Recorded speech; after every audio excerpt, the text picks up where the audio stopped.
நமச்சிவாய வாழ்க. நாதந்தாள் வாழ்க. இமைப்பொழுதும் என் நெஞ்சில் நீங்காதான் தாழ் வாழ்க. வாழ்க வளமுடன். அனைவருக்கும் இனிய வணக்கங்கள். நிகழும் மங்களகரமான குரோதி ஆண்டு ஜூன் மாதம் 15ஆம் தேதி சனிக்கிழமை அன்று உத்திரம் நட்சத்திரத்தில் நவமி திதியில் வரியான் நாமயோகத்தில் பாலவம் கரணத்தினில் மகத்தான ஆனி மாதம் பிறக்கிறது. சூரியன் மிதுனம் ராசியில் சஞ்சரிக்கும் மாதம் ஆனி மாதமாகும். உத்தராயணத்தின் கடைசி மாதமாகும். ஆன்மீக சிறப்புகள் கொண்ட மாதம் இதுவாகும். இம்மாத கிரகநிலைகள் என எடுத்துக்கொண்டால் மேச ராசியில் செவ்வாய் பகவான் ஆட்சி பலத்துடன் உள்ளார். ரிஷப ராசியில் குரு பகவானும், மிதுன ராசியில் சூரிய பகவானும், சுக்கிர பகவானும், புதன் பகவானும் இணைந்துள்ளனர். கன்னி ராசியில் கேது பகவானும், கும்பராசியில் சனி பகவானும், மீன ராசியில் ராகு பகவானும் உள்ளனர். இம்மாத கிரக பெயர்ச்சி என பார்த்தால் ஆனி மாதம் 15ஆம் தேதி மிதுன ராசியில் ஆட்சி பலம் பெற்ற புதன் பகவான் கடகராசிக்கு பயிற்சியாகிறார். ஆனி மாதம் 16ஆம் தேதி சனி பகவான் வக்கர பயிற்சி அடைகின்றார். ஆனி மாதம் 23ஆம் தேதி சுக்கிர பகவான் கடகராசிக்கும், ஆனி மாதம் 28ஆம் தேதி செவ்வாய் பகவான் மேசராசியில் இருந்து ரிஷபராசிக்கும் பயிற்சி அடைகின்றனர்.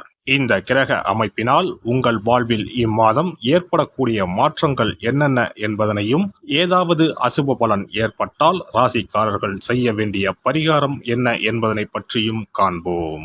தனது உழைப்பால் வாழ்வில் வெற்றி கனியை ருசிக்கும் கன்னி ராசி அன்பர்களே, இந்த ஆனி மாதத்தில் நீங்கள் முயற்சி செய்யும் காரியங்கள் அனைத்தும் வெற்றியை தரும். பணவரத்து வழக்கத்தை விட அதிகரிக்கும். ஆனால் செலவும் அதற்கு ஏற்றாற்போல இருக்கும். மற்றவர்களது உதவி கிடைக்கும். சாதுரியமாக பேசி எதிலும் வெற்றி காண்பீர்கள். அனுபவபூர்வமான அறிவுத்திறன் அதிகரிக்கும். வழக்குகளில் சாதகமான போக்கு காணப்படும். தொழில் வியாபாரம் சிறப்பாக இருக்கும். பேச்சாற்றலால் வாடிக்கையாளர்களை கவர்ந்து இழுப்பீர்கள். பங்கு மார்க்கெட் லாபம் ஓரளவு கூடும். பங்குதாரர்களிடம் இருந்து வந்த பிரச்சனைகள் அகலும். உத்தியோகத்தில் இருப்பவர்கள் செயல்திறன் அதிகரிக்கும்.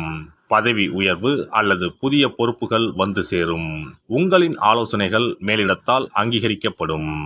குடும்பத்தில் மனம் மகிழும்படியான நிகழ்ச்சிகள் நடக்கும். வீடு வாகனம் வாங்கும் எண்ணம் அதிகரிக்கும். சிலர் அதற்கான முயற்சிகளில் ஈடுபடுவார்கள். கணவன் மனைவிக்கு இடையே ஒருவரை ஒருவர் அனுசரித்து செல்வதன் மூலம் மகிழ்ச்சி உண்டாகும். உடல் ஆரோக்கியம் மேம்படும். பெண்களை பொறுத்தவரை சாதுரியமாக பேசி எல்லா காரியத்தையும் வெற்றிகரமாக செய்து முடிப்பீர்கள். பணவரத்து கூடும். பொறுப்புகள் அதிகரிக்கும். அரசியல்வாதிகள் அனைவரையும் அரவணைத்து செல்வது நல்லது. கட்சி மேலிடத்தின் கனிவான பார்வை உங்கள் மீது விழுந்து உங்கள் கோரிக்கைகள் அனைத்தும் நிறைவேறும்.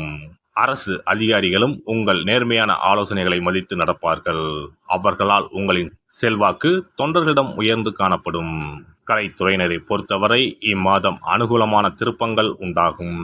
பாராட்டும் பணமும் உங்கள் உள்ளத்தை உற்சாகப்படுத்தும்.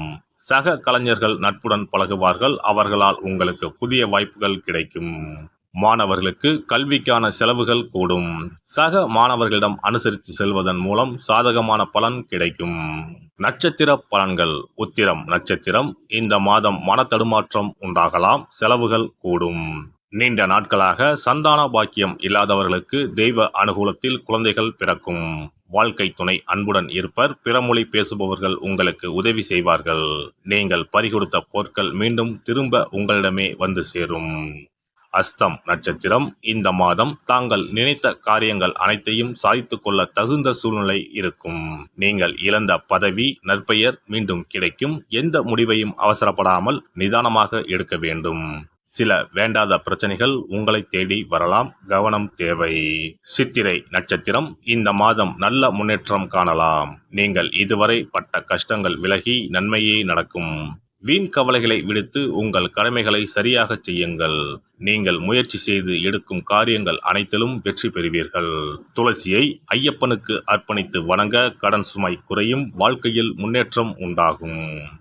சிறப்பு தொகுப்பு. கழுத்தை நெரிக்கும் கடன் பிரச்சனையால் கஷ்டப்படுபவர்களுக்கு எளிய பரிகாரங்கள் உள்ளன. ருண ரோக சத்ரு இந்த மூன்றுமே மனிதர்களை வெல்லக்கொள்ளும். அதிலும் கடன் பிரச்சனை கவலையை ஏற்படுத்தி மனிதர்களை கலங்க வைத்துக் கொள்ளும்.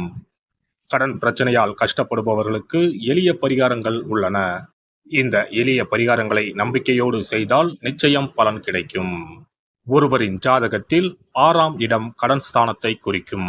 கடன் பிரச்சனையால் இன்றைக்கு பலரும் தற்கொலை செய்து கொள்கின்றனர். சக்கரத்தாழ்வார் அருள் இருந்தால் கண்டிப்பாக கடன் பிரச்சனைகள் நீங்கும்.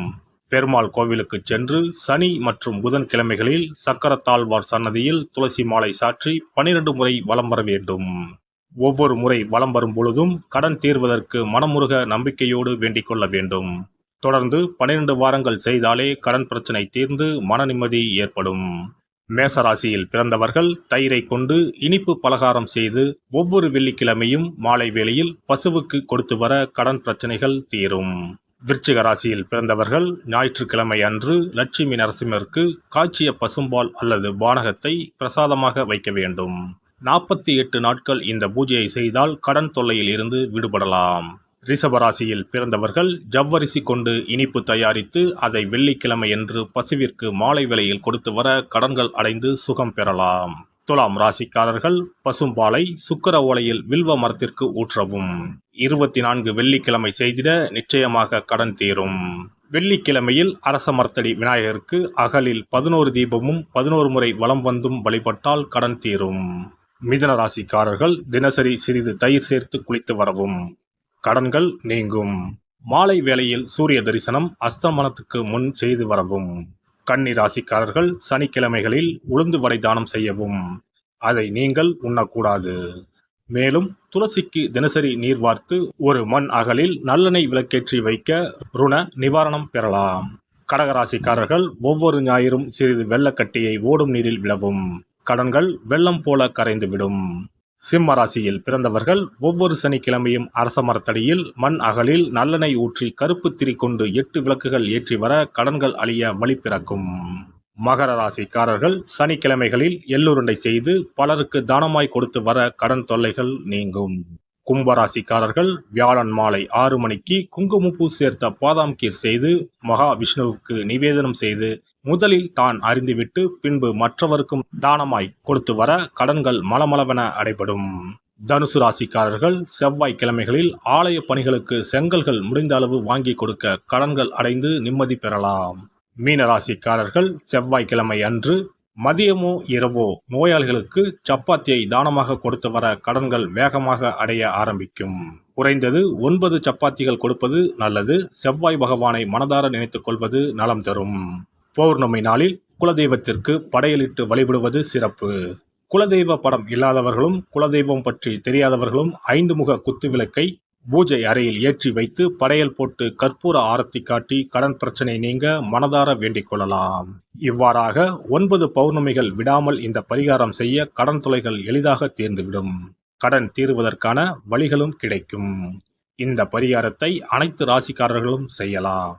எல்லாம் வல்ல இறையருளால் நீங்களும் உங்கள் அன்பு குடும்பமும் உடல் நலம், நீலாயுள், நிறை செல்வம், உயர் புகழ், மெய்ஞானம் ஓங்கி வாழ்க வளமுடன். இந்த வீடியோ பதிவு உங்களுக்கு பிடித்திருந்தால் லைக் பண்ணுங்க, கமெண்ட் பண்ணுங்க, ஷேர் பண்ணுங்க, மறக்காம சப்ஸ்கிரைப் பண்ணுங்க, பக்கத்துல இருக்கிற பெல் பட்டனை கிளிக் பண்ணுங்க. நன்றி, வணக்கம். ஓம் நமச்சிவாய. சிவாய நம.